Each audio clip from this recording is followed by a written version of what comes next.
Greetings. Mic check first. Slightly different setup today. So if you can hear me, let me know. We're also broadcasting slightly differently today as well. Facebook and LinkedIn. Apparently StreamYard has the option to stream to LinkedIn. So we'll see how that goes today. But either way, welcome to the live chat. Let me know, as always, where you are joining from. And if you're on Instagram, so live chat, monthly live chat happens on all my platforms, on Facebook, on Instagram, on YouTube, and today on LinkedIn as well, on my Facebook profile and page. So considering the audience is quite diverse and all across the world, it's always a pleasure to know where exactly you are joining from. So McGreggy, good morning, listening in from Southern California. Nice. Where else will we pray from? JR. I can't remember where you're from, JR.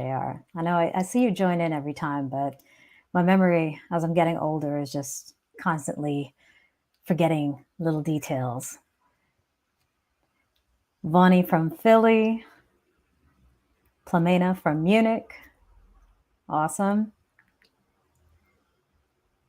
And I here. Marisabel from New Jersey. JR, does that New Jersey? Okay. I was like, NI. Where the hell is NI? All right. Again, if DJ Tiancito, France, if I'm not mistaken, Paris. Gabrielle, Germany, Cologne. Nice city, beautiful city, actually. Marcus from Baton Rouge. Visiting a school today and joining the live. Nice. Michael from Boston. Very cool. Again, for those of you joining this live chat for the first time, I do these monthly live chats to address a bunch of different issues. It used to start off with talking about dance specifically and answering many of the questions that I got repetitively from a lot of students and trying to kind of put that out into the world so that everybody else could benefit from that information. And it has evolved because there are so many other lessons from dance and from life, things that I've learned just by going through things. And I understand that my ability, from many of you might be following me or connected with me because of dance, but my ability in dance is a result of my mindset in life. And these are the other challenges that I've gone through that I have found my own solutions to. And of course, if you ever have any type of input, suggestions, your own solutions, feel free to share them in the chat. I would be glad to extend them to everybody else who's listening by repeating them during this live. But basically, those things that I've gone through are truly what allow me to be what I am in other areas of my life. And so the purpose of these live chats is to really share whatever my experiences are, my systems, my processes, my mindset, so that hopefully you can also benefit from them. Question for my people on Facebook, YouTube, LinkedIn. I have no idea how this is working on LinkedIn. So if you are joining from LinkedIn, leave a comment. I'm not even sure if it'll show up because as far as I'm concerned, I think StreamYard only shows Facebook and YouTube comments. Anyways, it might be a bust. And the next time, the future live chats will not be featured on LinkedIn, but we'll see how it goes. But yeah, if you are joining, let me know where you're from so I can give you a little shout out. I always appreciate the international nature of these live chats and where everybody is joining from. Marcus, you said, live in the Bronx, but visiting a school today in Baton Rouge today. Baton Rouge in New Orleans? Forgive my geography. I might be off a little bit here. Also, for those of you who are on my platforms, you might have seen the promotion for the new Mastery of Multiple Spins program. That program is starting on Sunday. The last day of enrollment is this Saturday, March 4th. This program I actually released last year, but it was a standalone at your own pace type of program. It was scheduled kind of over 2 months, but it was up to you to do the work on your own time. So I have reopened the enrollment to this program and improved it so that not only is it a little bit longer because it is multiple spins, that you start off from single spins all the way up into multiples and learn all the technique for right spins, left spins. It's on 1, it's on 2.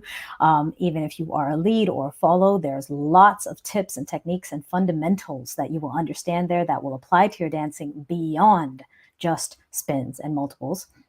But the bonus of this launch of this program is that there's also bi-weekly coaching. So when you start the program, you'll get a one-on-one with me where we will discuss your goals, what you actually want to do, what your experience is, what kind of scheduling and time conflicts you might have that might get in the way of your practice. Make sure we set all of that out. And then as you go through the program, every other week, we are also going to have a one-on-one call, a quick one-on-one call where we will review your progress. So this is the closest you can get to kind of a private lesson, but even a private lesson, you kind of have a one-off, maybe you book a 1-hour session and you get your time in, you get your questions answered, and then it's over. Whereas in this program, you've got 13 weeks and you've got bi-weekly sessions, which means it's not about a one-off. It's about whatever you are struggling with, you are going to have me directly there to answer those questions, to help you out, to guide your practice so that you can maximize all of the information there, maximize your learning, and really see growth by the end of it. And I am 100% certain that if you put in the work, which is what we'll be talking about today, about choice, commitment, and integrity, but if you put in the work, that you will succeed at the program and you are going to definitely see an improvement, not only in your spins, but also in your overall dancing. Also lighting. What did I say? I got another light too. I don't know how this is going to work, but let's just try this out. Tell me if this is too much. Is that good? What are you guys saying? How's that look for I got like a bunch of equipment. I'm trying to upgrade my live chats so that the sound, the picture, the audio quality, everything is good, because I know the content is there. I spent lots of time working on outlining exactly what I want to discuss in my live chats, but I just want to make sure that the visual and the audio is also clear. Ivan from New Jersey said, too much. Well, depends on what your goals are in learning. If you just want to stay at a certain basic level, then by all means, no one's judging you. But if you are interested in leveling up your game, leveling up your dancing, taking things to a higher level of awareness, then the program, the Master Your Multiples program, which is starting on Sunday, enrollment ending on Saturday, that program is for you. All right. A couple more shout outs. Again, if you are just joining, please let me know where you are joining from, and I'll give you a shout out there. Alex from Brazil, Emmanuel, hello. Wade from Queens, enjoying your coffee break. Marcus, Louisiana. That's what Louisiana. I was thinking New Orleans. I'm not sure. Okay. So I had posed a question in my Facebook and on Instagram, asking all of you, and you guys can contemplate this question now as well, but I was asking all of you, what are some of the factors that prevent you from fully committing to the choices you make or the decisions you make, and how have they impacted the outcome? Okay, so whoever's here right now, I want you to kind of think about that. What are some of the factors that prevent you from fully committing to the choices that you make? Some of you have already answered me in the comments and when I posted this, and I will address those momentarily. But for those of you just joining for today's live chat, think about that question and throw it into the comments and we'll address that. So the reason that I brought this up is because there are a couple of areas in my life, at least, that I've noticed this, and also just in general that I experience with other people, things that other people complain about where it comes to commitment. I could say 3 areas in my life very quickly would be, for example, teaching. So students, work, professional relationships, my relationships outside of work, and then also actually 4 areas then, and also my personal growth and my personal development. When it comes to students, for example, one of the greatest challenges that I find is that they are present, but they're not present enough. Okay. So yes, they make it to a class, but they're not completely committed to the learning. When it comes to work or business, it could be some kind of deliverable. And a lot of people tend to do the bare minimum of what's required of them or what's asked of them. But that also is not enough. And when it comes to relationships, there's an element of reliability that you expect from the relationships that you have, whether they're romantic, friendships, familial, whatever the case is. And that we often take liberty of the trust that we have because of the relationship that we have with somebody. And then, of course, on a personal level, when it comes to self development and growth, we're just robbing ourselves of our potential, right? To be something bigger, to be something greater, to do something more, to achieve our goals and our visions in our life. So, a couple of personal examples. With, let's say, with students, for example, I have on many occasions, whether they are my own students or what I hear from students taking classes with other people. And this is a dance example, but I think it applies to anything. You could be a young student in university. You could be a student in taking, as an adult, taking a course, whatever the case is. Okay. There's an element of the showing up, but not really being present and not having an intention as to why you are there. Like, what is your purpose? What do you plan to get out of this? And as I was telling somebody else, how are you going to extract the maximum from the minimum? Like, one of my talents, I would say, in life is to be able to extract the maximum out of the minimum, meaning that you can give me the littlest crumble of something, and I'm not going to look at that crumble and say, ah, bummer, it's just a crumb. Like, what could I do with a crumb? No, for me, I'm going to look at that crumb and say, how many different things can I do with this crumb? And there are many different things you can do with that crumb. I mean, even just simple placement, right? The crumb is different when it's on the left corner of my desk versus the right corner of my desk, or behind me, or under my foot, or under my fingernails, right? There are many ways to look at something that's really simple, but that depends on our mindset.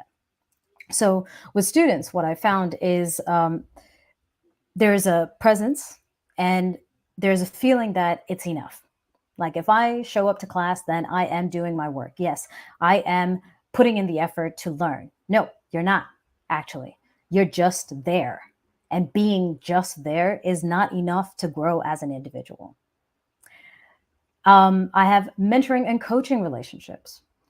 And in those relationships, similar idea, like the commitment to the engagement, right? Saying, you know what, I do want to coach, I do want to mentor.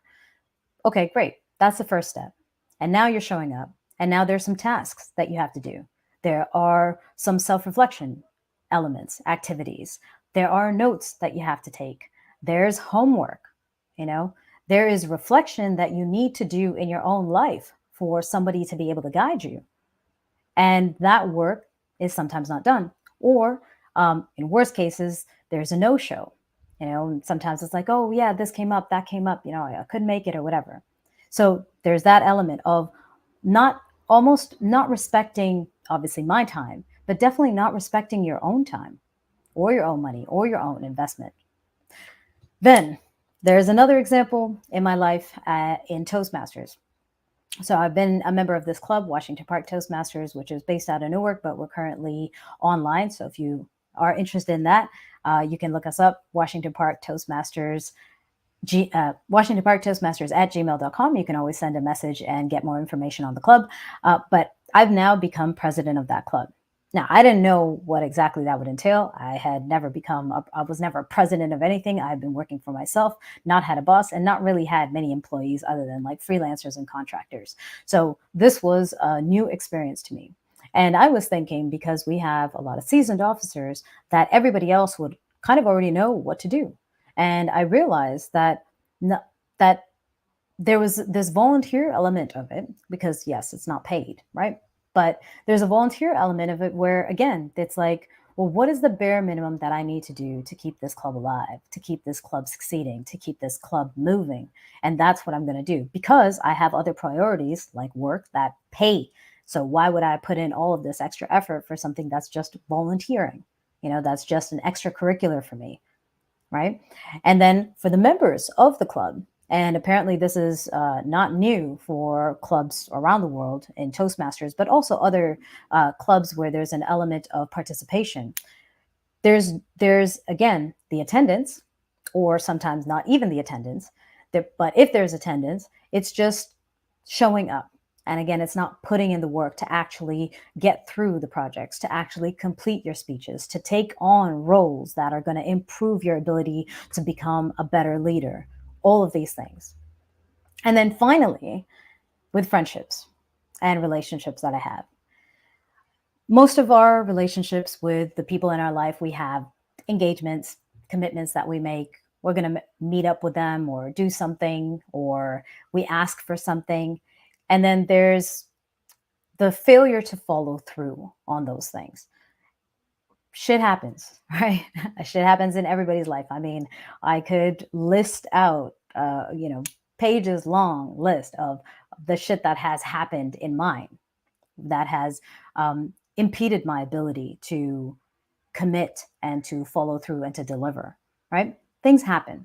But because of the close nature of those relationships, sometimes there is almost a taking for granted, right? So you don't communicate with somebody. You don't let them know that something's up, that something has come up and that you can't make it or whatever the case is. And you assume that because of the close nature of your relationship, that it'll be okay.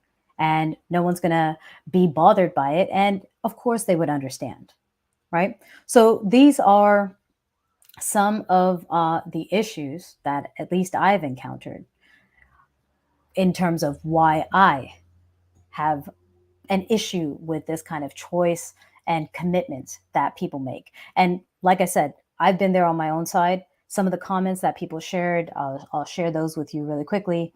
Laylee talked about a fear, a lack of courage, or a lack of insight in how to get there or doing something, perfectionism. John talked about family first. Marna and Kathy talked about ADHD, lack of awareness of help and support. Edwin said, too many other things that I want to do. Teddy said time. Michael and Janine talk about fear of failure. Morris talked about loss and grief. And Garija talked about laziness, right? So I've been there too, in terms of obviously being the recipient of other people's lack of commitment, but I've also been there on my own side where I have not committed to my choices, right? So let me just take a quick answer. Marcus said, usually it's when I'm told that I'm too old. When I get self-conscious about my disability, then everything stops. Okay, so there are valid reasons, right? And the common process, and this is the issue, I guess, that we kind of encounter. And my chair keeps rolling out from underneath me. Not like my birthday, which if you saw the blooper, you should have had a good laugh. But basically, the common process that takes place is we get excited about something, right? Someone presents us with an idea, an activity, some kind of engagement with another person, get excited about this thing. And we say yes, right? And when we say yes to whatever that is, I mean, even could be a dance, a task, a responsibility, a program, a course, a meeting, a routine, a habit to ourselves, or an intimate relationship even, right? We say yes to that thing because we are initially super excited about getting on board with it. And then we lose motivation, right? We lose motivation, or there's scope creep. So if it's a task, for example, there are a bunch of other things that we didn't consider that now come into play. And now we feel like, wow, I thought I could have gotten this little thing done, but this little thing is not this little thing. This little thing is actually this big thing.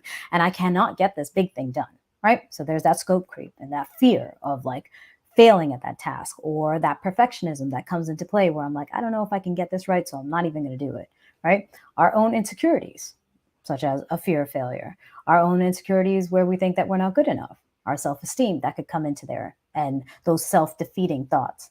And then also there's bad habits and systems, right? If we don't have a system, if we don't have a routine, then it's hard to incorporate other things that we want to get done because those things require systems to get done. There's really nothing out there that's a long-term thing. Like, I mean, cleaning your house, even that, I guess there's a system, like which room are you going to start in? What are the tools and resources that you need? You need a vacuum, you need a mop, you need a spray, you need all of these other things. There's still a system there, right? But most of the things in our life require longer, like systems that can be implemented for a longer period of time.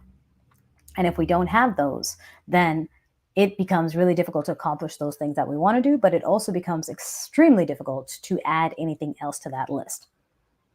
And then there's other priorities, like I mentioned from some of the comments that I got. Family comes up, or there's a loss of life in your environment, and now there's just a feeling of grief. The weather, who knows, right? There are a lot of things that can come up. So there are all of these things that come up that now are preventing us from actually taking action. So then we don't follow through on that commitment, or we don't follow through to the best of our ability. We either don't do anything, or we show up with the bare minimum, which is really not sufficient. Because at the end of the day, no one's looking for the bare minimum. Everyone's looking for your 100%, right? Now, once we encounter that, because we've had whatever things pop up into our life, once we encounter this inability to commit and follow through, we don't ask for help. And on many of these topics, just to let you guys know, if you go to my YouTube channel, youtube.com/Magna Gopal, unless you're already on there from YouTube, joining from YouTube, I have done a bunch of other live chats on self-defeating beliefs, on the ability to ask for help from others and helping other people. So, go and explore that. Those go into a lot more detail, just like this one's going to go into detail about choice and commitment. So we don't ask for help. And then we still haven't followed through on that commitment. But then we don't own up. We don't actually take responsibility either. And then there comes the element of blame. Right? Maybe we blame something or blame somebody else, or we pass the buck and say, oh, yeah, well, it wasn't me. Well, that person is actually supposed to do something. Or we get defensive, right? We get defensive about, well, why do I have to do everything? And why was I supposed to do this part? And I already did this, you don't think it's good enough. When we get defensive, and our ego comes into play and starts fighting with whatever the case is.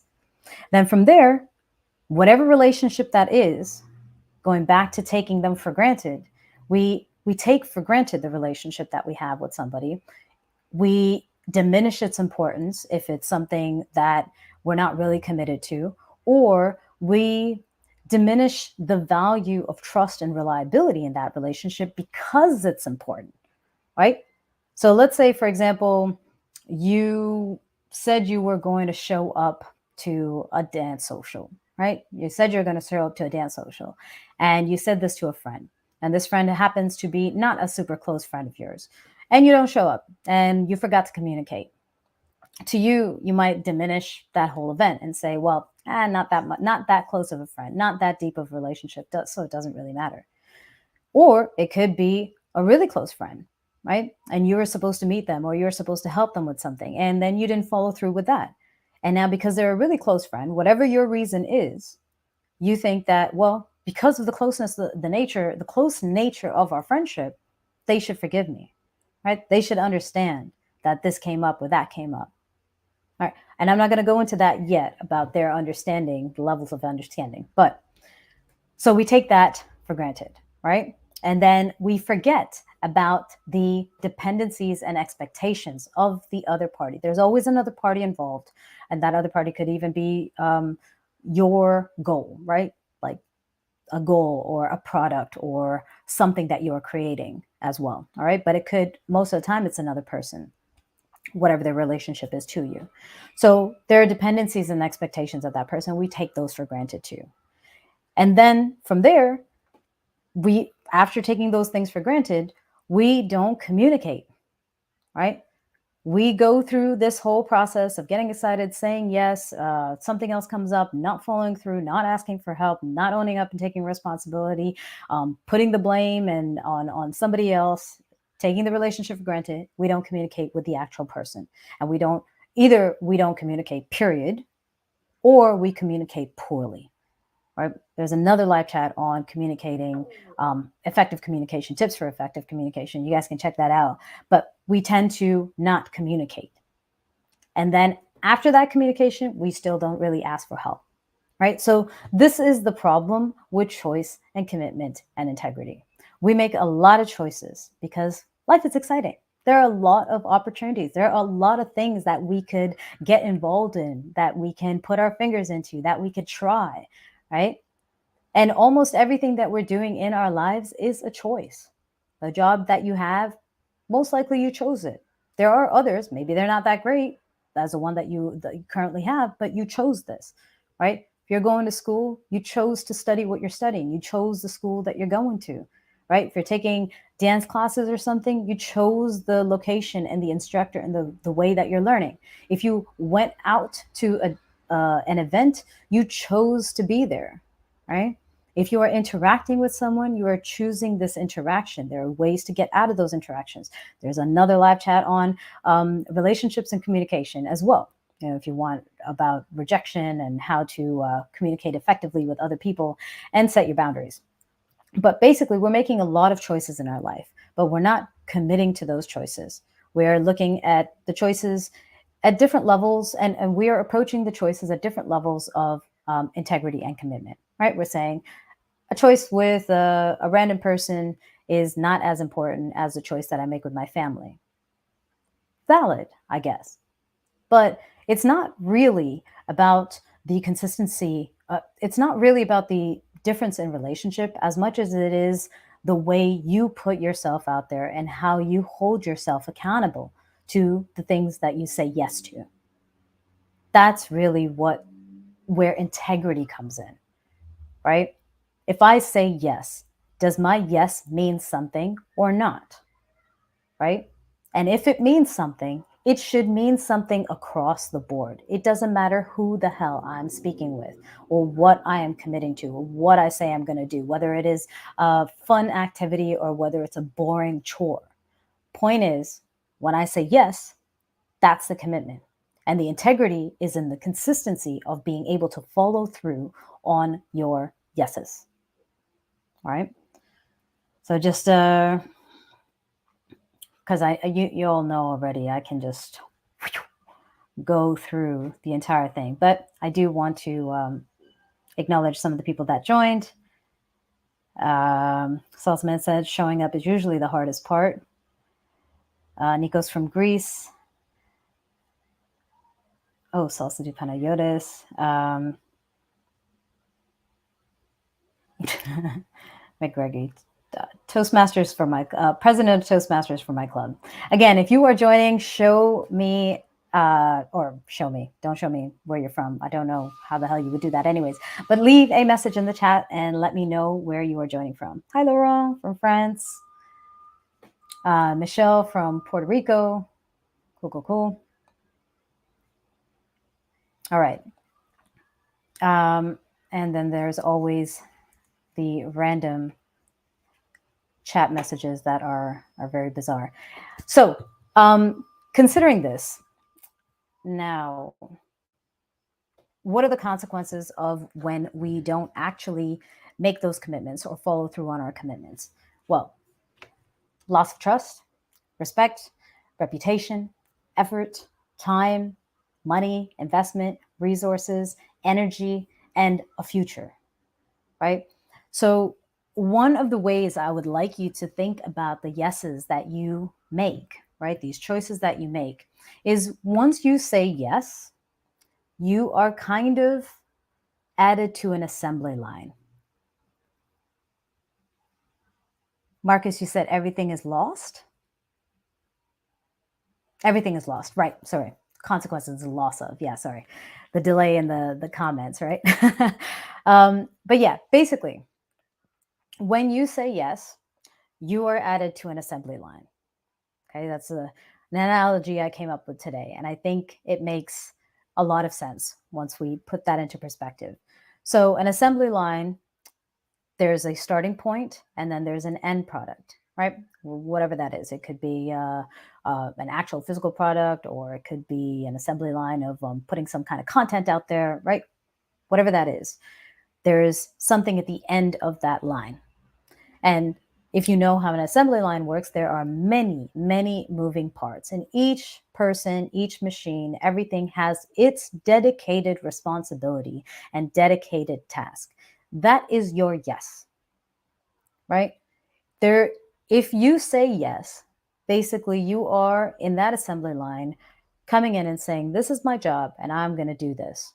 And understanding that everything else after this, after what you do, is dependent on what you're doing and how you're doing it. So if you take a break without letting anybody else know, well, what do you think is going to happen to that assembly line? Things are going to pile up. That piece that you were supposed to add to the mix is now missing. And now every other piece that keeps going down that conveyor belt cannot be added or gets added incorrectly, right? Like we don't we look at yeses in kind of a very personal and selfish way, right? This is my enjoyment, this is my growth, this is my career, this is the money I'm gonna make, this is my happiness, right? And that's fine, and I absolutely am on board for that, that you pursue your happiness, that you pursue your growth. But you have to understand that when you make commitments to anything, including yourself, right, when you make commitments to anything, there are now dependencies and there are expectations, whether they are spoken openly and clearly or not, there are expectations. And there is an end result that is dependent on what you're putting in, right? So if you can't make it, don't commit, don't say yes. But if you say yes, then understand that the quality of your work, the quality of how you show up makes a difference for the people that are involved and the final outcome, right? Again, this is not just about the relationships and the yeses that and choices that we make as it pertains to other people, but it also pertains to our own lives, right? For example, let's say working out, right? Let's say you say, I am going to work out every day. This is a choice that you're making. This is a decision that you're making. You are saying yes to this new routine, this new habit that you want to implement into your life, right? Well, what is the end result? Better health, higher fitness levels, better physique, composition, body composition, more muscle, more strength, more endurance, right? That's the end result.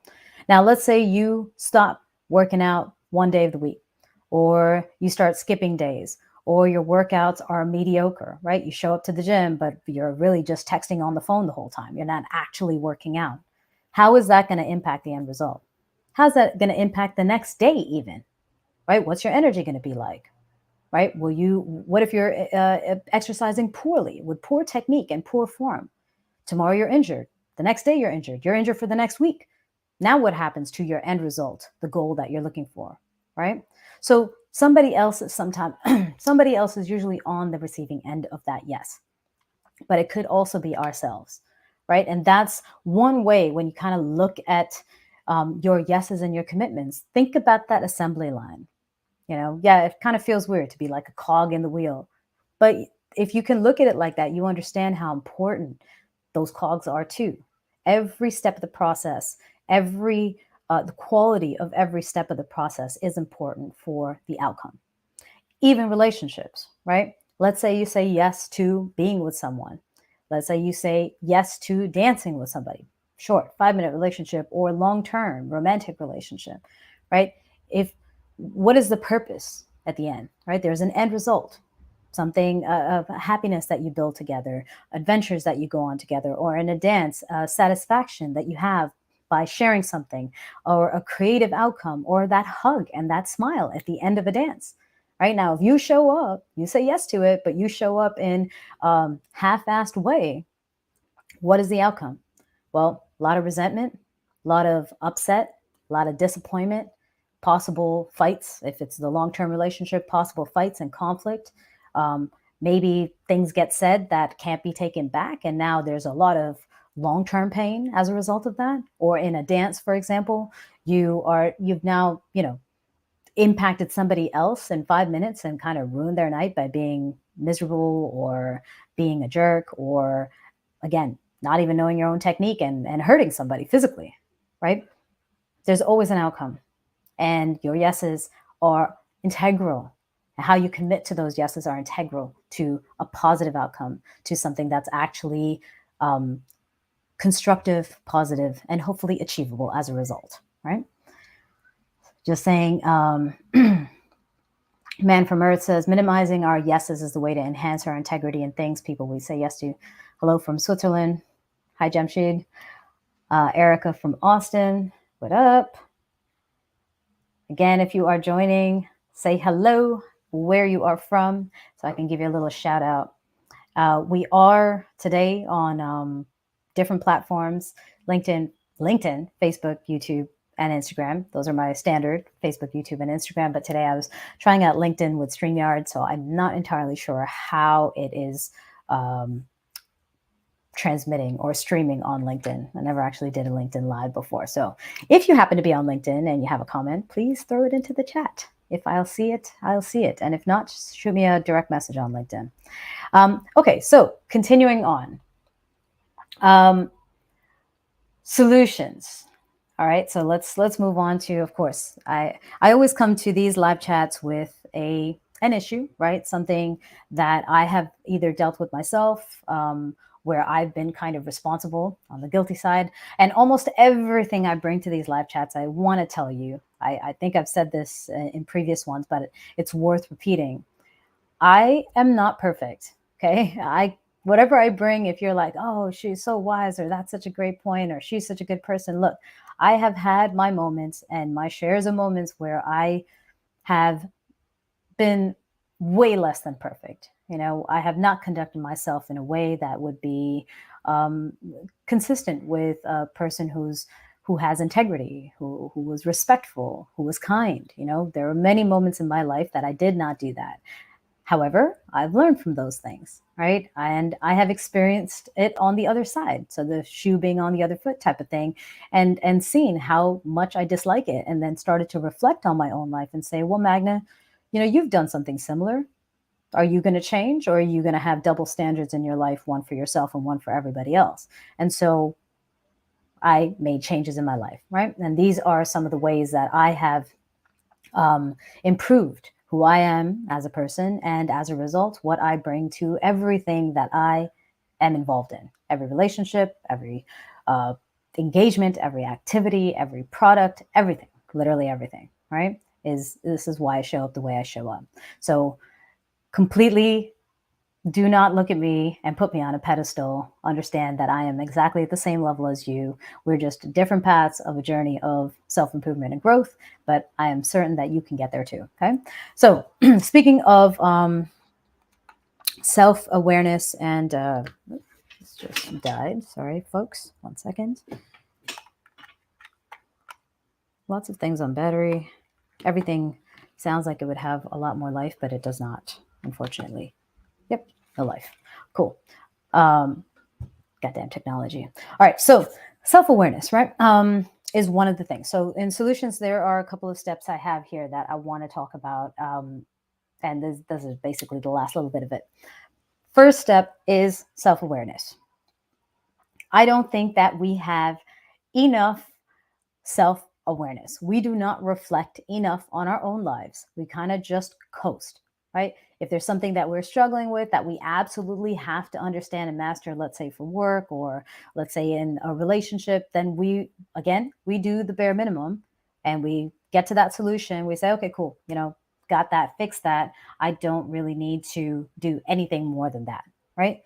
So we don't explore ourselves. What are we thinking? Why are we thinking it? What are we triggered by? What are our insecurities? When do those insecurities show up? How can we tackle them? How have we succeeded in the past? How can we succeed in the future? What systems and habits and routines do we have in place that can support us when we are at those low points? And how do we be humble and accept those high points but still push forward, right?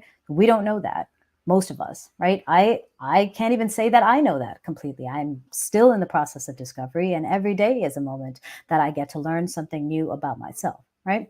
But most of us don't know our full capacity, our full potential, all our knowledgeability, what our skills are, what our expertise are. And I'm not specifically referring to your profession, right? That's one thing. But we have a lot of skills. A lot of people who are parents, your patience and your ability to command attention is a skill, right? And if your parents, I mean, the amount of experience you have is all of that time with that child of yours, right? And if you have more than one kid, multiply that, right? And those are skills, actually. Those are things that you can transfer to other areas of your life if you want to look at it that way, right? So most of us don't look at that. We're just, I'm a parent. That's not like those little minute skills within being a parent are not acknowledged, right? We don't know our weaknesses.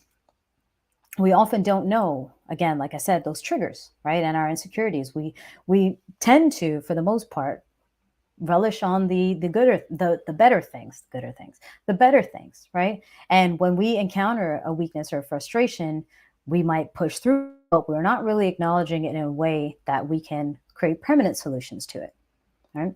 Our routines, our schedules, and our habits, even those things we're not necessarily clear of. So if somebody asks us for something, we're like, yeah, I could get that done. But what is your schedule? What's your routine? Where in your life could you actually bring something in? Where could you make time? Do you have time?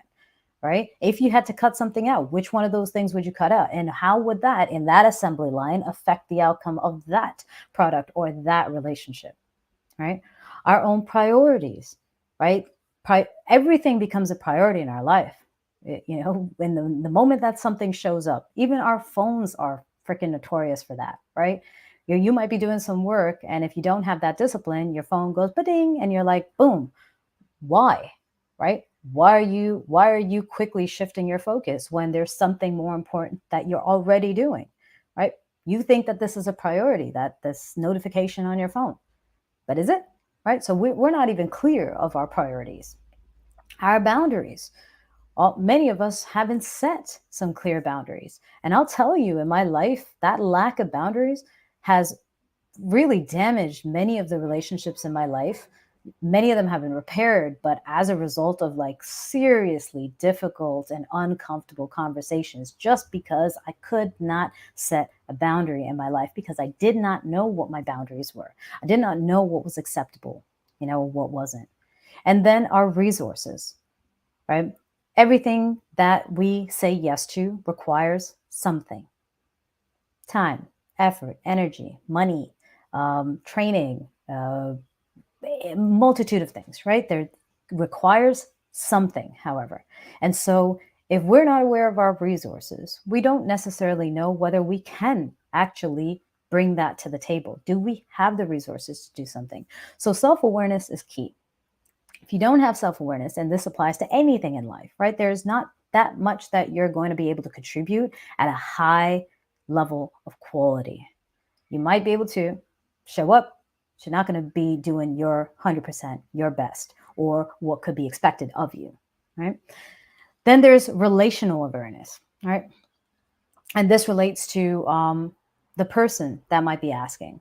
So let's take our self-development and growth out of this equation, and let's talk about the other things: business commitment, or an intimate relationship commitment with a friend, or even on the dance floor, which is like super simple, right? Do you know the same things about yourself?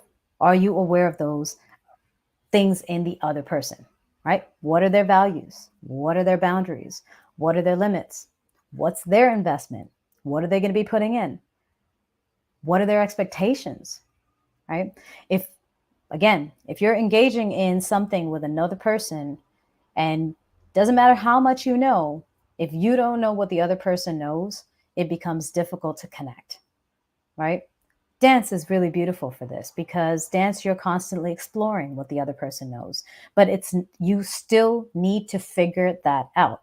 As a leader, for example, I'm not going to jump on the dance floor with a new partner who I've never met and go and do all the craziest moves possible. Of course not, right? I need to figure out, what is your connection? What's your tension?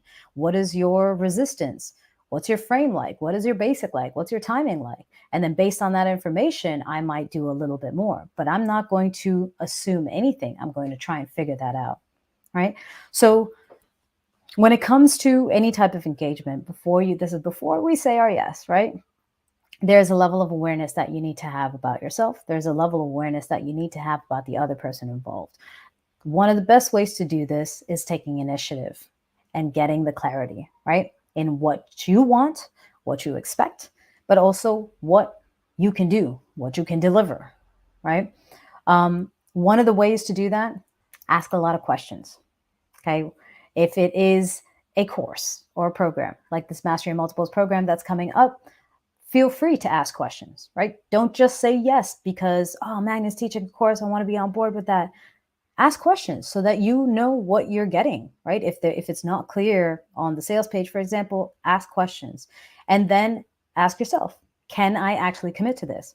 I mean, I had a couple of students who were, when I launched it last year, were like, oh my God, I can't wait for you to do the coaching version of this program. I'm totally on board with that because I need that. That's the way I learn. I need that regular feedback, right? And of course, I reached out to this person when the course opened up again this week. And the person said, I really want to get on board. I will get on board on the next round because right now I have all of these commitments. There's no way I'm going to be able to make time, right? Those are boundaries. Those are your priorities. This person has already understood what is important in their life, what they have time for at the moment, and they've understood what are the expectations from this program. Because again, it's not about just paying your money and saying, okay, well, cool, I signed up to the program. Now I'm going to be great. No, I expect you to show up. And it's not about getting on a chat every 2 weeks with me and saying, hey, Magna, how's everything? So nice to talk to you. No, we're going to be working on your technique, your fundamentals, your progress. That's the purpose of the course. My goal with the course is to take you to another level, right? But I need you to put in the work. So there's that element of understanding what is the other person expecting from you before you say yes. And this person clearly understood that, because of all of her experience with my teaching in the past. She knows that, like, when I say we're going to work on something, we're going to work on something. So if you don't have the time to put in your part of the work, I'm not going to be able to deliver on my side. And that's not fair to either one of us, right? So asking questions is a great way. And then getting that full picture idea of what something entails, right? We don't always understand what is actually involved in the thing that we said we're going to do. A dance, for example, is just a dance to many people. Well, I said yes to a dance, but what does it actually entail? Well, for a good dance, kind of requires you to be on time, requires you to have your fundamentals, requires you to understand how to connect with another human being, right? And those things, I'm sorry, do not come at the snap of a finger.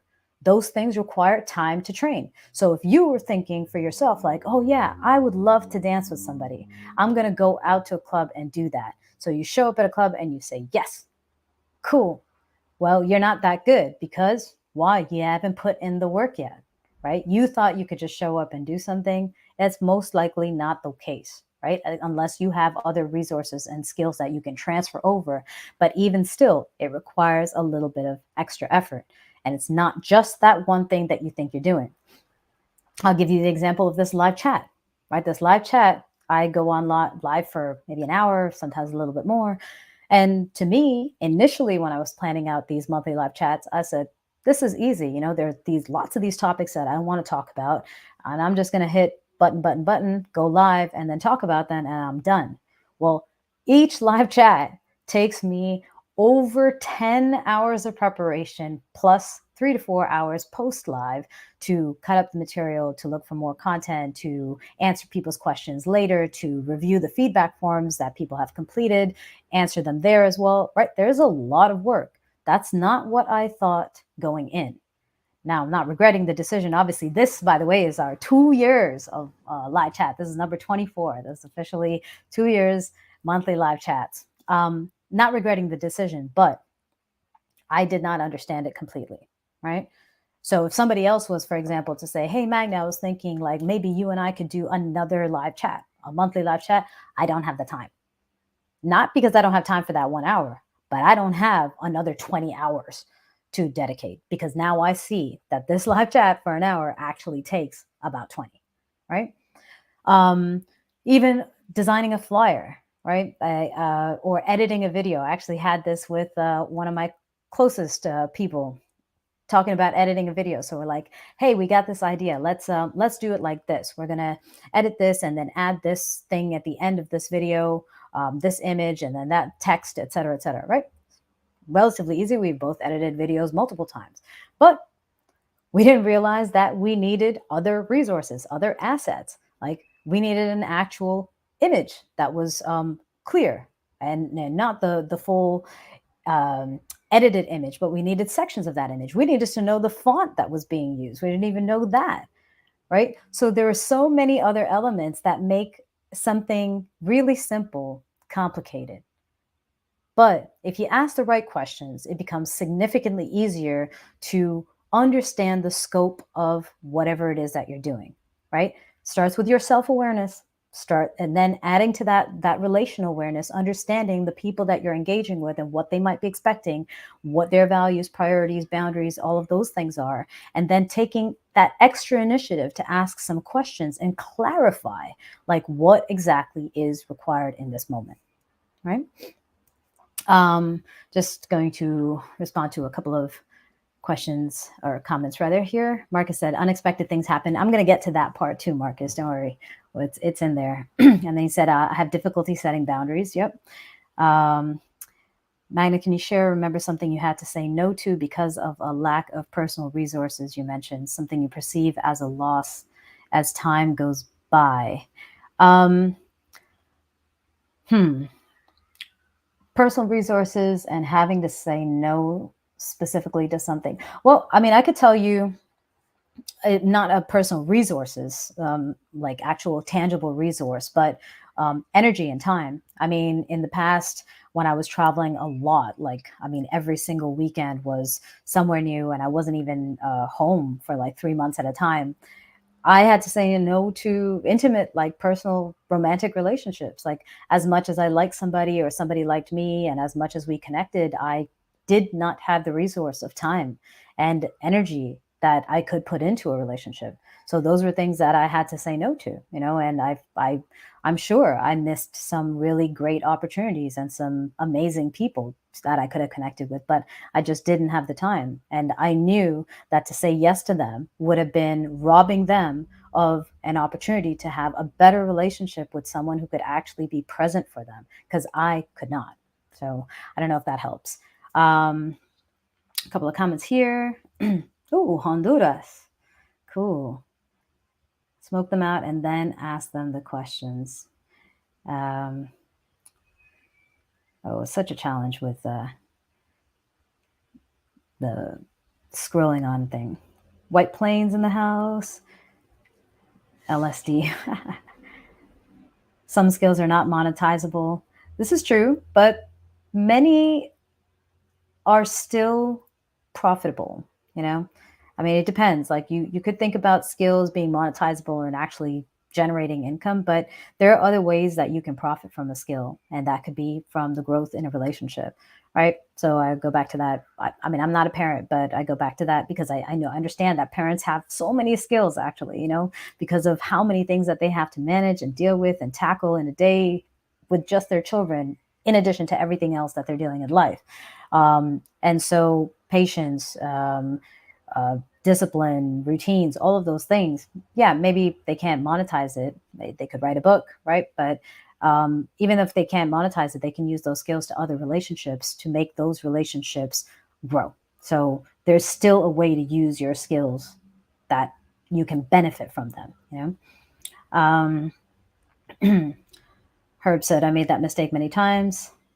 People lie and manipulate. Well, yeah, you got to give people the benefit of the doubt too.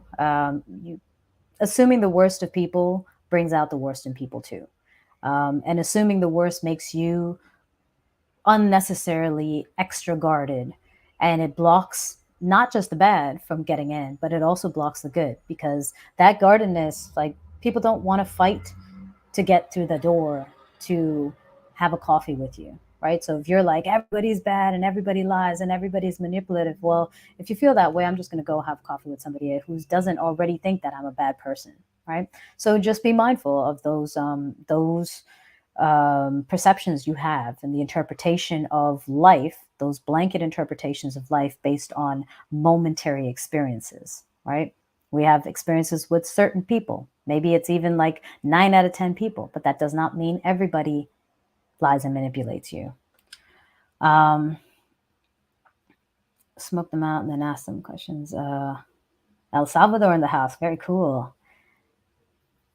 That's very dedicated. Says a lot. Thank you. Okay. So continuing on, not too many more points for today. Once you've gotten clarity, then there's the element of your response, right? So you've had the self-awareness, you've got this relational awareness of the other person that you're working with, you have asked the questions, you've taken that initiative to find out a little bit more of what's actually expected between you and that person in this engagement, this work engagement, this personal engagement, this romantic engagement, whatever it is, okay? Now that you've gotten the clarity, then you have the decision to make, right? How are you going to respond? And for me, it's basically yes or no, right?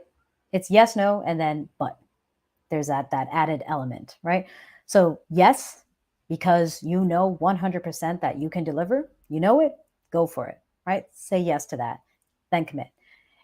No, because you know for 100% that you absolutely cannot do anything. So you don't commit, you don't put that expectation on yourself so that you don't disappoint somebody else either. Then you have a yes, but, which is a yes, but I have some limitations. Again, you cannot say yes, but unless you have already done the check of your own your self-awareness check, right? If you don't know what your limitations are, you can't throw in a yes, but you say yes, but there is a but.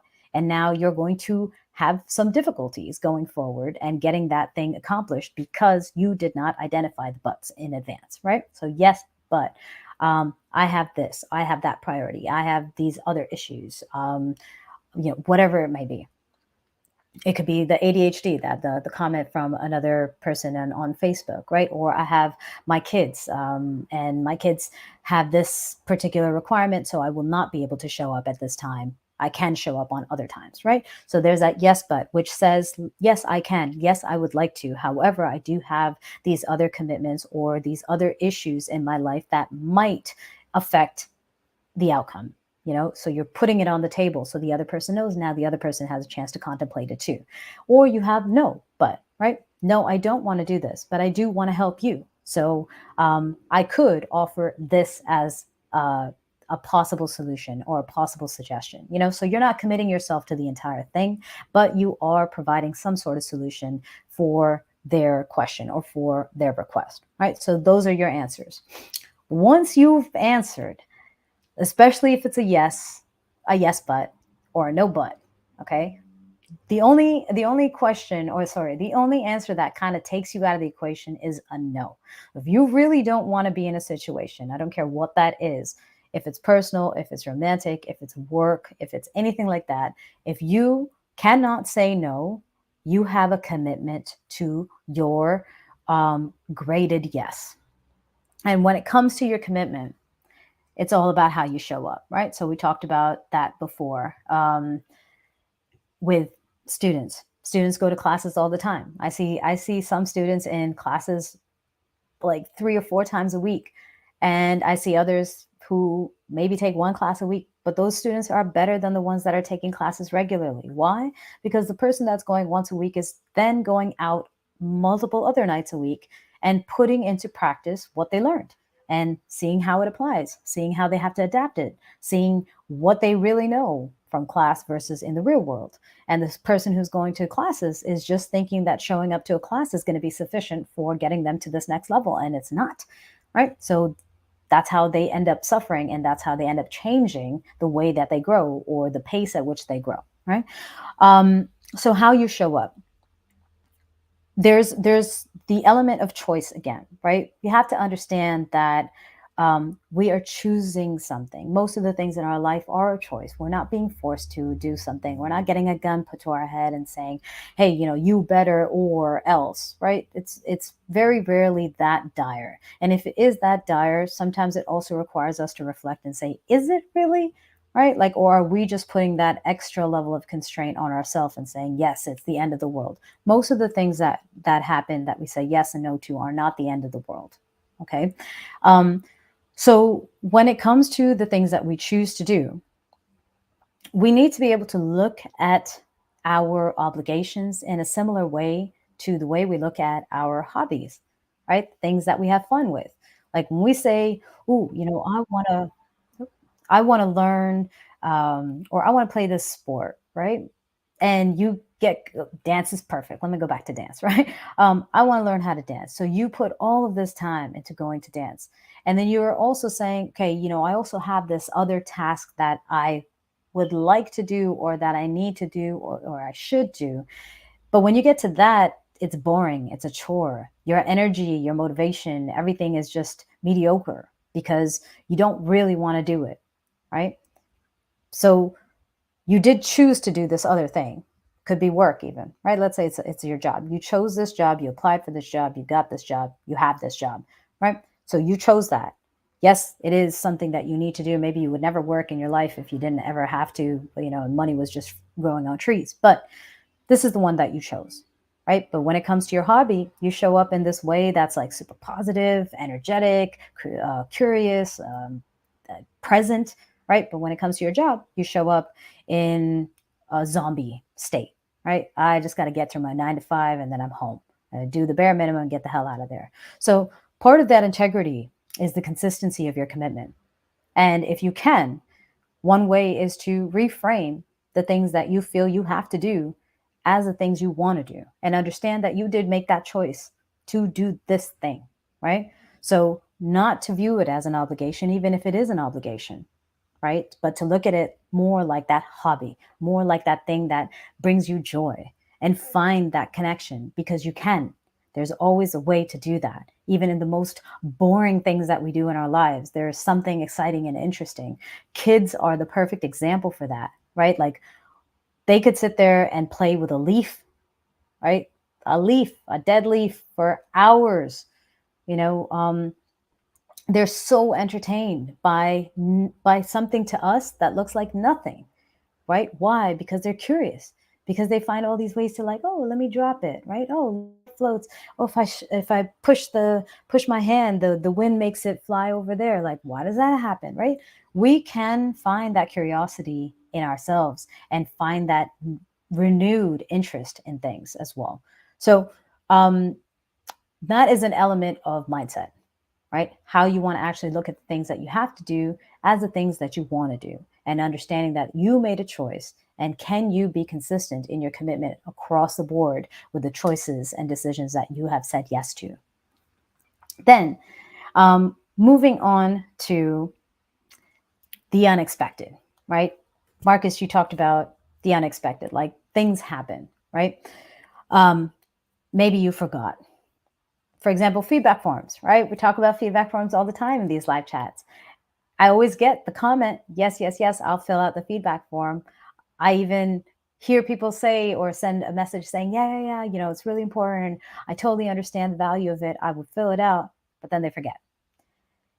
There are things that are out of our control. As some people mention, ADHD, right? That's kind of a disorder that kicks in and it's not really within your control unless you're taking medication. And even then, there's no guarantee that you have it locked down, right? There are emergencies. There could be family emergencies. There could be natural emergencies, weather emergencies, right? There could be health issues, right? You could fall sick and not be able to do anything, not even be able to get out of bed. There are many things that can come up.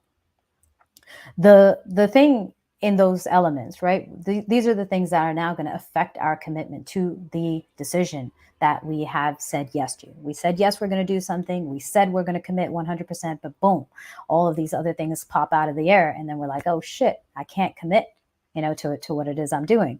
And in those moments, whatever happens to us is the most important thing, right? Like whatever happens to us, because we are the most important things in our own lives. Unless you're a parent, then probably your child, right? But most of the time, we're the most important people in our own lives. But understand that in those relationships with other people, people will often not understand you putting yourself first, because the most important person in that person's life is themselves. Okay. So all they can feel is the disappointment in you not showing up, you not delivering what you said you were going to do, you not making time for the thing that you said you were going to make time for, because it's all about them. And there's nothing wrong with that level of selfishness. That's just the nature. I spend all my time with myself. Okay. So the person I know the most and the person I care about the most is me. Okay. Not in a bad way. I don't do anything to go harm other people to take care of myself, but I am looking out for me. And most of us are, whether you want to admit it or not. Okay.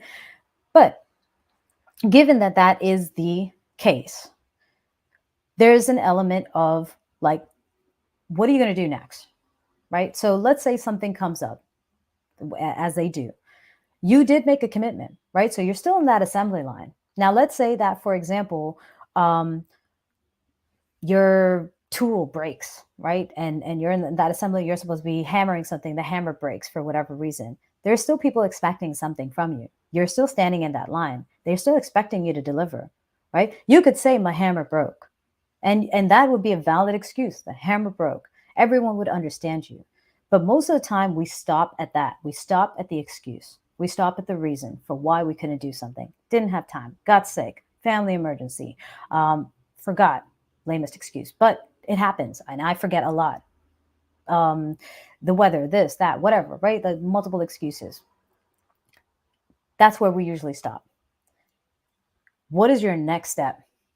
That's within your control, right? The problem is we let go of everything based on the thing that wasn't within our control and say, well, you know, what could I have done, right? Snowstorm, what am I supposed to do? I couldn't show up. Sure. But what did you do next, right? When you forgot, did you realize you forgot? What did you do when you realized you forgot? Did you pick up the phone and make the call? Or did you say, shit, I forgot. You know what? I'll do it later, right? So there's the next step element, which we do not take into play. We don't take into consideration. We don't put into play, and we rest at this happened. And so this is a good enough reason to not expect anything more from me. No, until you exit that commitment in a way that makes sense, that is understood by all parties involved, you're still kind of obliged to do something. Now, if your next step does not have to be the solution, you don't have to say, oh shit, my hammer broke. Well, I'll just bang on it with my elbow. No, it could be just communicating. And that's the part that I feel we are really lacking, right? As human beings in general, is communicating the fact that something changed, the fact that something came up, right? And the communication element of it, like if you can't do something, it's not about communicating with a shrug of your shoulders. Again, it's not about communicating and say, hey, this happened. Sorry, you're SOL. No, it is about communicating that maybe you have changed priorities, right? Maybe something else came up into your life. Maybe it's a lack of resources. You communicate that. It could be, as somebody had mentioned in the comments before, you know what? Hey, listen, I really didn't realize I don't know everything I need to know to be able to get this done. Communicate that. You could talk about your desire and your motivation. I really wanted to do this initially, but now I don't really feel that same drive. Communicate that. If it's ADHD, if it's any of those things, again, that clarity in the beginning that we talked about, right? That taking that incentive to get that clarity, and then your commitment, that yes, but, or that no, but, this is where you throw those other things in. If there's a disorder, that's not a problem, right? I mean, life goes on, life continues with everybody having their own weaknesses and their strengths, right? But it's about communicating that so that the other person can factor it into what they're expecting and say, okay, you know what? We need two hammers. And if you can't do it with both hands with equal strength, then let me get another person. You do one, the other person could do the other one because they can't do it with equal strength either. So, but we need two hammers, right? Communicate, yes, but, no, but. Unforeseen circumstances, right? All of the unexpected, the emergencies, those also require communication, but not just a communication of, hey, this happened, shit happened, but hey, this happened. Do you have any suggestions for what could be done to move forward from here? How could we continue? How could we recover whatever was lost in time or effort or energy or resources, right? Communication is key. But when it comes to communication, it is also all about being timely, being compassionate, being respectful, and being receptive, right? As soon as you know, you should communicate. Unless as soon as you know you've already gone into next step, what do I do now? Hammer's broken. Oh, great, there's an extra hammer. I don't need to communicate that the hammer is broken. I found another hammer, so I can just continue onwards, right? Unless you're already into next steps to continue with whatever you said yes to, then timely, right? If you know, for example, this, I'm sure this happens with a lot of you as well, but this is like a big pet peeve of mine, right? You say you're going to meet somebody, and let's say you're going to meet someone at 12 o'clock, and the person doesn't show up at 12. It's now 10 after 12 or 15 after 12. Say, hey, you know what? I'm running late because I left the home late. Now they live an hour away, let's say, right? So you've told me not in a timely fashion. That is not timely communication. I hit traffic, whatever, right? That's not timely communication to tell me after the fact, right? You should have said something as soon as you hit traffic, or as soon as you realize, damn, I left a little bit late. It's going to take me an hour to get there, based on the fact that it's now 11:15 and I couldn't get out of the house at 11. It's 11:15, or even at 11, you realize you still have a couple of things to do. Oh, you got to feed the kids. You got to do this. You got to do that. Whatever it is, you realize that you still have things to do. At 11 is when you should have left to be able to be there on time. At 11 is when you let them know. Say, hey, look, this came up. I'm going to be running a little late. I'll give you an update as soon as I know, as soon as I'm on the road, so that the other person's time can be valued too, right? Communicating with compassion is important, and with respect. So you're not just communicating and saying, hey, yeah, shit happens, Consider the other person on the other side, and remember that they have some things to do too. Maybe the fact that you are, let's say, an hour late for something, right? Or maybe the fact that you can only deliver not on the day that you said you would, but 2 days later. Like, you might think, hey, look, I'm still going to deliver, but they might have a deadline, right? Or they might have somewhere to be. And so it's no longer worth it for them to be continuing the engagement with you. Relationships are like that too, right? I mean, some people are like, look, this is, some people have their romantic relationships plotted out, right? And like, look, this is what I want to do. This is, I want 3 kids by this time, and I want a house, and blah, blah, blah, blah, blah. And I want to move out to this place, right? They've already got their timeline, and that's amazing. Maybe life won't go that way, but they've had their timeline. You can't deliver on that. If you're thinking, yeah, but maybe later, not next year, but in like 3 years.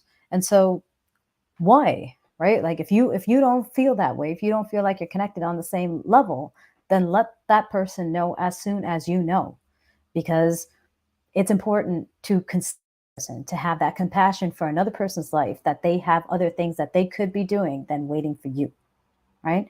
And of course, always communicating with respect. So trying not to have that tone of dismissiveness or anything like that.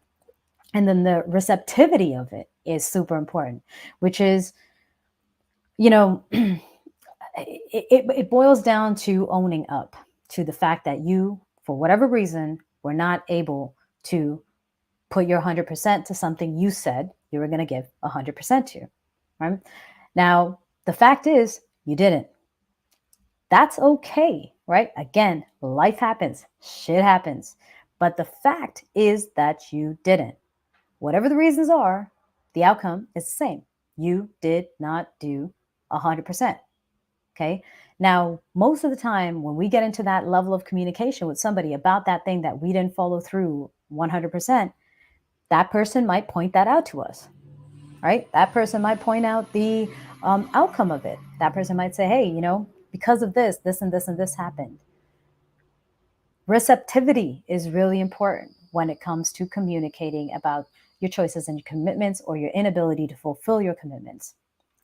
You can't be defensive in those moments, right? If the person is coming at you from a tone of aggression or rudeness or disrespect, you address that, but there's still nothing to be defensive about in terms of, hey, well, I told you the weather, blah, blah, blah. There's no point of being defensive about those things, because ultimately what they boil down to is that you did not commit 100%. You did not get something done, right? So if someone calls you out on that, take responsibility in the most like humble and respectful way as possible, right? So if somebody says to me, listen, I'm supposed to show up at a certain time, and then they're like, oh, you're late, right? I don't want to be like, yeah, but you're right, I am. I should have let you know before. Getting defensive only exacerbates the situation, only creates more conflict, only creates more problems and more resentment, because it's like, you did something wrong, you didn't follow through, and now you're defending it, right? Like, I was ready to forgive that, but you don't seem to be that concerned about the relationship that you have with me. Well, otherwise, why would you be fighting me, right? So be mindful of your triggers, be mindful of your insecurities, be mindful of the way you respond to someone giving you feedback or criticism, so that you're receptive and not defensive. All right.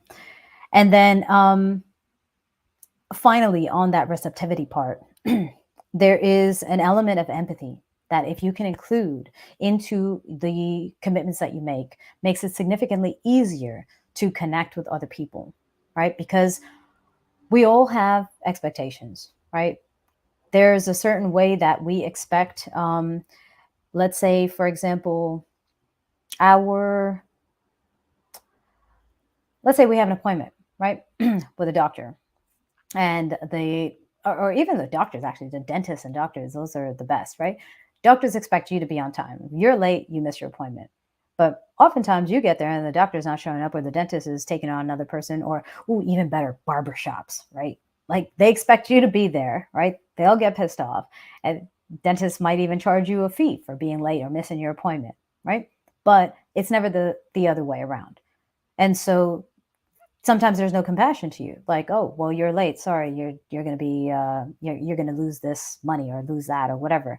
But they don't realize that keeping you in a chair waiting for an hour in the waiting room when you should have been done within an hour and out, right, affects your life, right? So having empathy allows you to understand how somebody else would feel if you were doing the same thing. So your receptivity, if you feel yourself being defensive, just take a moment and say, what if it was me? What if I was expecting this? What if I needed this to be done by a certain time? What if I was expecting a certain level of communication and I didn't get all of these things? How would I feel? Would I feel happy about this? Would it be easy for me to let it go? What would I need to resolve this? And whatever you can come up with, that's what you bring to the table, so that you can resolve that with the other person. Just a couple last comments, and then I have one last point for this one. Barbershops be tripping you up. Humility is skill. What did you do? Okay. Moving on, the unexpected. Krika said, I'm the only software engineer in my team, and all others are either seniors or managers. I always feel inferior to them. How can I overcome this? You might want to take a look at, I think it was last month's live chat or the one before, about self-defeating beliefs and the transferability of the skills that you have, as well as how we should and shouldn't compare ourselves to other people. That might be really useful. Marcus said, I would call and apologize. That's a great way to start. Circle back to the replay. Guess the self-improvement in off hours is the only way we have, at least until senior stage. Okay, so last little points about choice and commitment. And before we wrap up, if you are joining live, or if you're joining to watch the replay later, the replays will be available on YouTube, as are the other live chats. So you can go and check out some of the other topics that talk about boundary settings, talk about the tips for effective communication, healthy relationships, dating, many different uncomfortable conversations that you might have, and how to navigate those waters, self-defeating beliefs, tons and tons of stuff. They're all available on YouTube. This replay will also be available on YouTube. So if you're on Instagram and you're just tuning in now, you can always go catch the replay there. As always, feedback is super important to me, because it is one of the ways that I can improve myself, right? The feedback form is something that I use on a regular basis to see How did the topic resonate? Was there anything that actually made an impact in your life? Was there an aha moment? Was there something that you would like to ask further? Was there something you would suggest even in your own solutions that you didn't get a chance to throw into comments? Was there something private that you wanted to share and you don't feel comfortable sharing it publicly? The feedback form is for that, right? So magnagopal.com/feedback. If you go to my website, you must know my name by now because it's written and plastered on all of the platforms, Magna Gopal. If you go to my website and go to the contact section, you can see the feedback form there for the live chat. But if you want a direct link to the feedback form, magnagopal.com/feedback. So if you can take a time to do that, that would be great. I'm pretty certain no one's going to be saying, yes, I will do that, because just in case you forget or don't commit, then that would be a pretty terrible lesson to take from today's live chat, to say yes to something and then not do it. But if you say yes in your head, I hope you will follow through with at least that part and complete the feedback form. Also, for those of you who have been messaging me online with regards to the Master Your Multiples program, the last day of enrollment is this Saturday, March 5th, and we will be starting the program on, is that March 5th? Sorry, this Saturday, March 4th, and we'll be starting the program on Sunday, March 5th. The program is a 13-week intensive. So you have all the tutorials for spins 1, 2, and 3 to take you from your fundamentals to completely understand your body positioning, posture, timing, preparation, all of those things, all the way up into multiple spins. It's on 1, it's on 2, it's for leads and for follows. It's not specifically styled out. It is a technical course. And in addition to that, so instead of you just, having to figure it out yourself, there is an element of our initial coaching call where we get to set up, like, what are your goals? Again, all of this stuff, this choice and commitment, we'll be working on that, to make sure that now that you made the choice, you can commit to it in the best way possible. Not just for me, for the time that we have scheduled together, but for you to get that growth and to really maximize your progress and your potential in dance through the program. We have that initial call, and from there, we have our bi-weekly coaching calls where you will get personalized live one-on-one with me feedback for what you're doing right, what you could improve, and some other suggestions and tips for how you can continue to work through the program in the most efficient and effective way possible. There's also Discord. If some of you are not familiar with it, you can go check that out, discord.com. It is an app. It's a chat app. It's kind of like WhatsApp, but way better, because you can actually have like little communities and tabs and things like that. It is specifically for my Master Your Multiple students. This is where you will connect with me. So Facebook, Instagram, they're really great, but these are personal profiles, personal professional profiles that have tons and tons of followers and tons of messages. And a lot of those messages are junk and spam messages, So I will not guarantee that I can get back to you in that. But Discord is a dedicated space just for my students of this program. You have any questions, you put them in there. I will be there checking that on a regular basis to respond to you in a timely fashion. Talking about timely fashion, right? And then on top of that, you have the bi-weekly coaching sessions as well. Everything is available. You can go to spins.magnagopal.com, or just, again, go to my website, magnagopal.com, check out the on-demand, and you should see it either on the homepage, the dance page, or the on-demand page. You should see a link to register for that program. So again, Saturday, March 4th is the last day to register. We start on March 5th. I might be opening this program probably just once a year. So this is your chance to get in on that, okay? And finally, our last point, which is how we can change our mindset when it comes to approaching the choices that we make, right? And how to maximize our effort and how to renew our motivation, reinvigorate ourselves, right? Our investment in whatever it is that we said we were going to do. I would encourage you to think about your legacy, right? Legacy sounds maybe pompous, right? Like, legacy, who the hell is going to remember me? People are going to remember you, right? You have friends, you have coworkers, you have bosses, you have employees, you have fellow students, you have relationships, you have maybe your kids, parents, siblings. There are so many relationships in your life.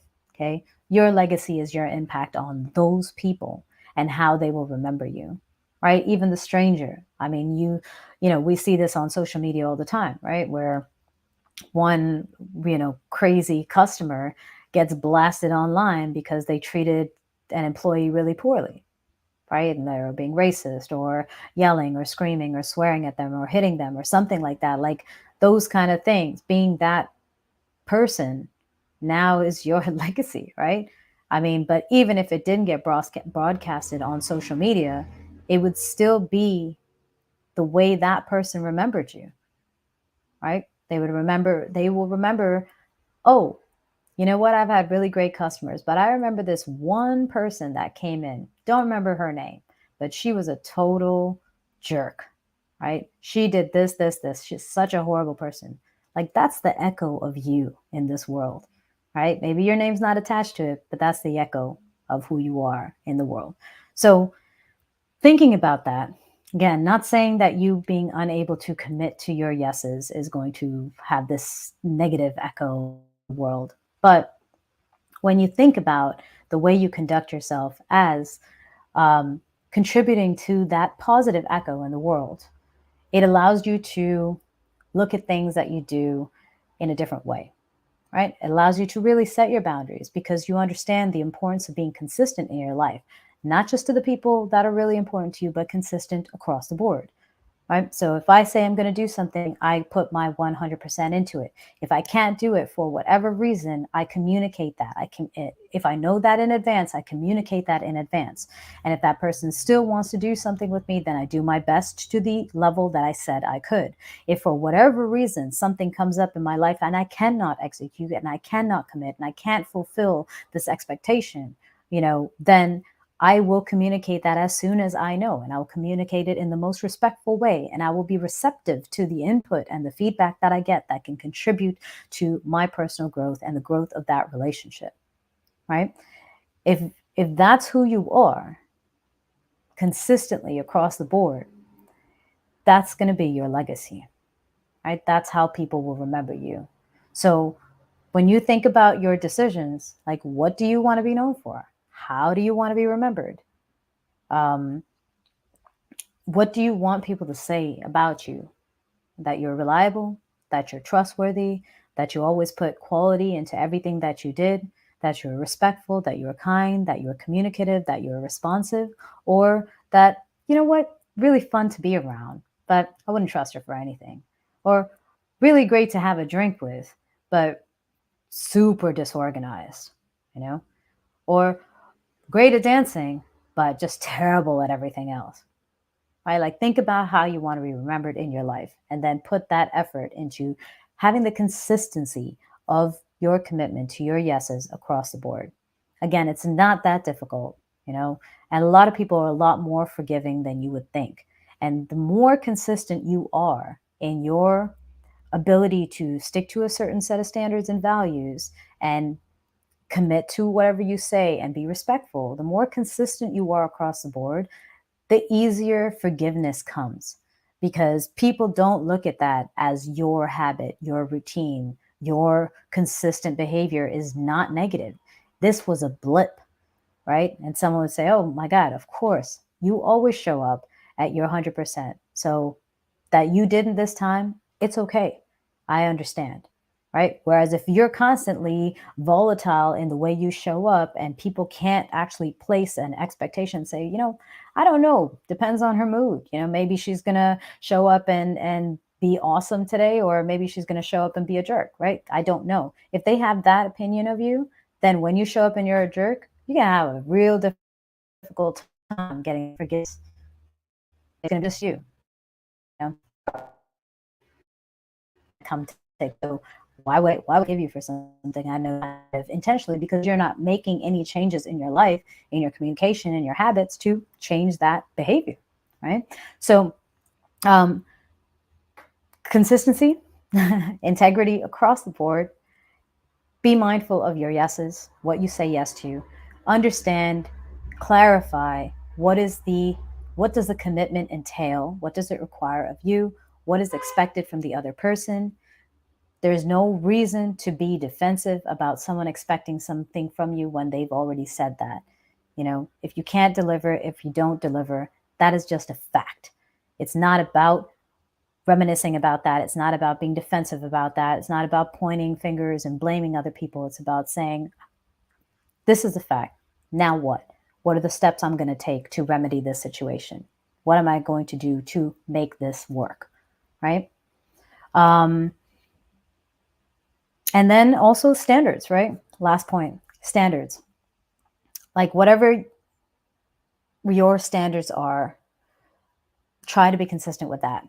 Try not to have those double standards, or even multiple standards, right? I have a certain standard for the people that I'm close to versus the standard that I have for other people, or the standard I have for myself versus the standard I have for other people. If you expect something from other people, deliver in the same way. If you don't expect that much from people because your standards are really low, raise your standards and start expecting something, not because you're going to necessarily get it from other people, but the higher your values, the better you are as a person, the better you show up as a person.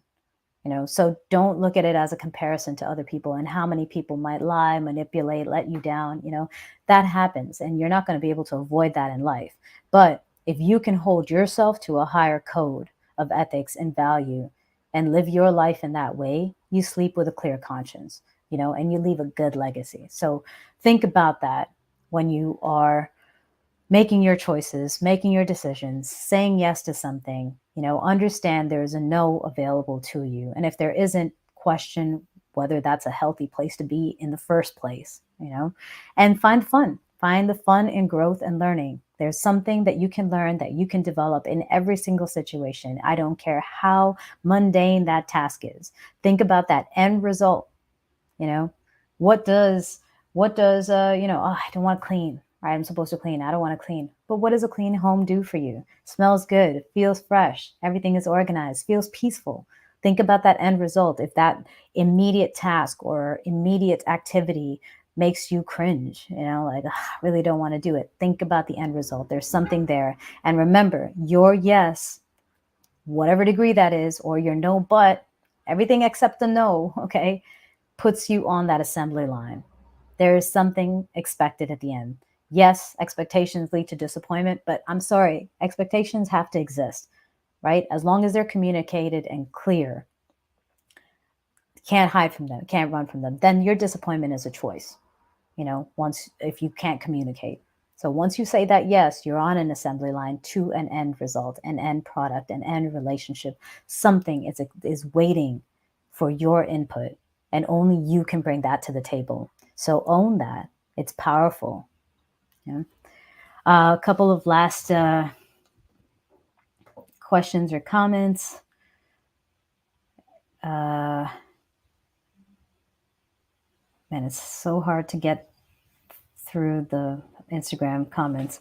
I always say, folks, if you can join on YouTube, it's the best place because the comments and chats are significantly easier to look at there. Okay, a couple of comments here. In a circle. Junk and spent legacy. Can't live my life for someone else because people live for you. Regard. Did not quite understand that. Thank you, Plamena, with all the commitments. Great watching.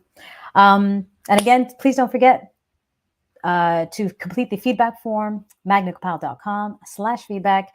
And if you are interested in delving into any of these topics further, if you would like to discuss your own issues with choice and commitment and integrity and how to set boundaries, you can always reach out to me from my website, magnagopal.com, for personalized coaching sessions.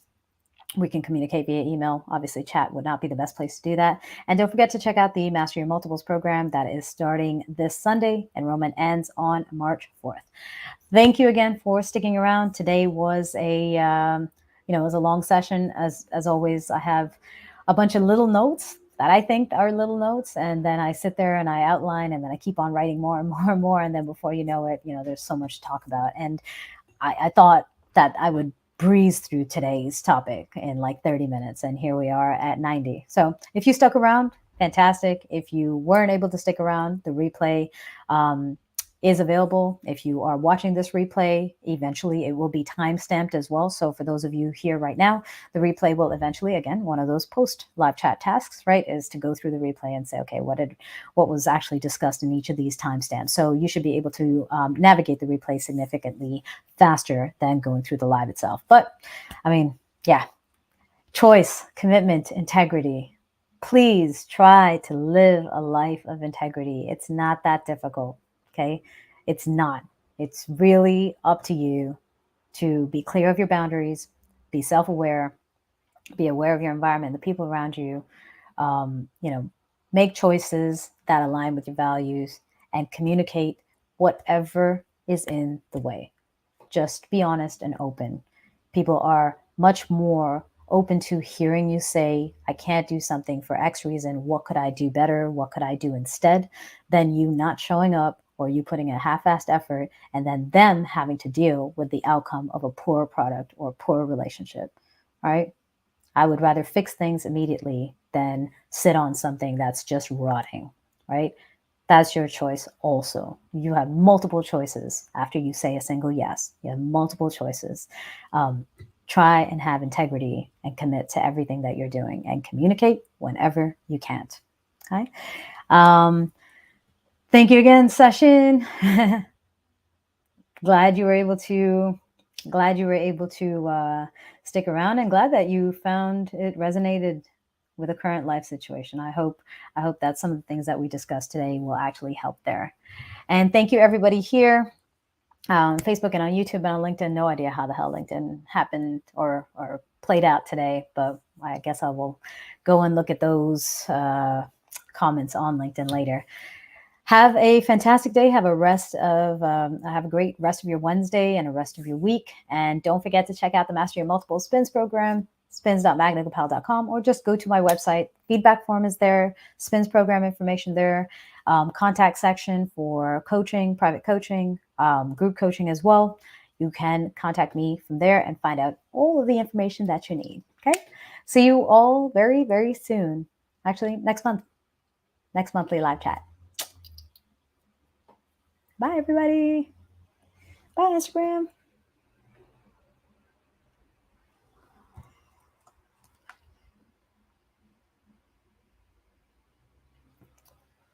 Always a challenge here